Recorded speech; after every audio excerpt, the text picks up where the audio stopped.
প্রিয় দর্শকবৃন্দ, চলুন জানা যাক জান্নাতের 8টি দরজাগুলির নাম এবং কারা ওই দরজাগুলি দিয়ে প্রবেশ করবে। শেষে এমন একটি আমল তুলে ধরব যে আমল আমরা সকলেই জানি এবং সকলেই করতে পারবো ইনশাআল্লাহ, যার দরুন জান্নাতের 8টি দরজার যে কোনো দরজা দিয়ে প্রবেশ করতে পারবো।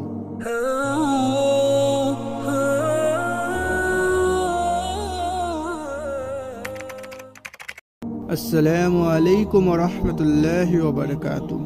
আশা করি আল্লাহর অশেষ দয়া এবং রহমতে আপনারা সকলেই ভালো আছেন। শুকরিয়া স্বরূপ বলি আলহামদুলিল্লাহ। আমরা যখন জান্নাতের কাছে আসব এবং জান্নাতের দরজাসমূহ খুলে দেওয়া হবে, তখন জান্নাতের রক্ষীরা আমাদেরকে অভিনন্দন জানাবে।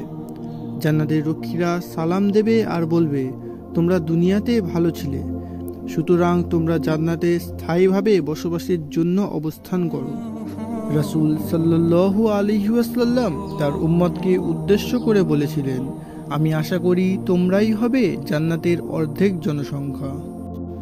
জান্নাতে রয়েছে 8টি দরজা। তার প্রথম দরজাটির নাম হলো বাবুস সালাহ, অর্থাৎ নামাজি ব্যক্তিদের দরজা। যারা একনিষ্ঠতার সঙ্গে আন্তরিকভাবে নিয়মিত নামাজ আদায় করবেন, তাদের সম্মানে জান্নাতের এই দরজার নাম রাখা হয়েছে। জান্নাতের ওই দরজা দিয়ে শুধুমাত্র সালাত কায়েমকারী নামাজি ব্যক্তিগণই জান্নাতে প্রবেশ করবে। দ্বিতীয় দরজাটির নাম হলো বাবুর রাইয়ান। যারা একনিষ্ঠতার সঙ্গে রোজা পালন করবেন, তাদের সম্মানে এই দরজার নামকরণ হয়েছে।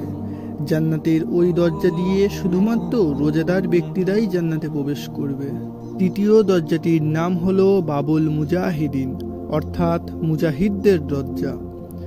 আল্লাহর পথে মুজাহিদকারীদের দরজা। যারা একনিষ্ঠতার সঙ্গে আল্লাহর পথে তার জীবন ও সম্পদ দিয়ে সচেষ্টা এবং জিহাদ করবে, তার সম্মানে জান্নাতের এই দরজার নামকরণ হয়েছে।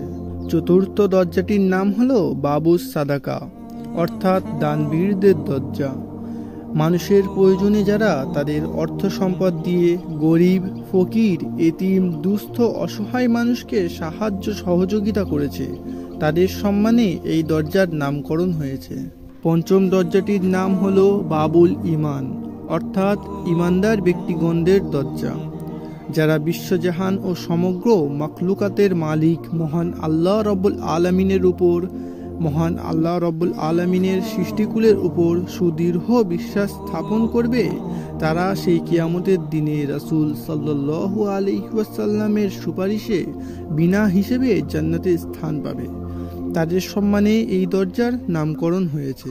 ষষ্ঠ দরজার নাম হলো বাবুল কাজিমিন আল গাইজ ওয়াল আফিনা আনিন নাস, অর্থাৎ রাগ নিয়ন্ত্রণকারীদের দরজা। রাগকে নিয়ন্ত্রক, জিম্মাদার ও লোকের ভুলকে ক্ষমাশীল ব্যক্তিগণদের দরজা। যারা মানুষের ভুলকে ক্ষমা করে এবং নিজের রাগকে নিয়ন্ত্রণ করে ও জিম্মায় রাখে, এই দরজার নামকরণ তাদের সম্মানে। সপ্তম দরজার নাম হলো বাবুর রাজিন, অর্থাৎ সন্তুষ্টকারীদের দরজা। যারা আল্লাহর উপর সন্তুষ্ট এবং আল্লাহ যাদের উপর সন্তুষ্ট, তাদের সম্মানে এই দরজার নামকরণ হয়েছে। এই দরজাকে কেউ কেউ বাবুল জিকির, বাবুল হজ ও বলেন। অষ্টম দরজাটির নাম হলো বাবুত তাওবা, অর্থাৎ ক্ষমা প্রার্থনাকারীদের দরজা। নিজেদের কৃতকর্মের জন্য লজ্জিত হয়ে যারা আল্লাহর কাছে ক্ষমা প্রার্থনা করে, তাদের সম্মানার্থে জান্নাতের এই দরজার নামকরণ হয়েছে। প্রিয় দর্শকবৃন্দ, সর্বশেষে যে আমলটির কথা বলেছিলাম সেটি হলো উকবা ইবনে আমর রাদিয়াল্লাহু তাআলা আনহু থেকে বর্ণিত।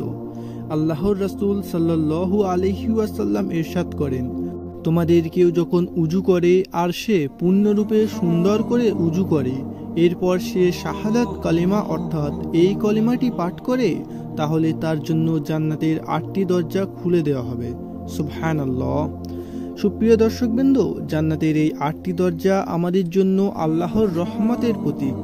আসুন আমরা সবাই এই দরজাগুলোর জন্য নিজেদের প্রস্তুত করি এবং আল্লাহর সন্তুষ্টি অর্জন করি। আল্লাহ রব্বুল আলামিন আমাদের সকলকে শোনা বলার উপর বেশি বেশি করে আমল করার তৌফিক দান করুন, আমিন। ভিডিওটি ভালো লাগলে লাইক দিন, শেয়ার করুন এবং চ্যানেলটিকে সাবস্ক্রাইব করতে ভুলবেন না। আসসালামু আলাইকুম ওয়া রাহমাতুল্লাহি ওয়া বারাকাতুহু।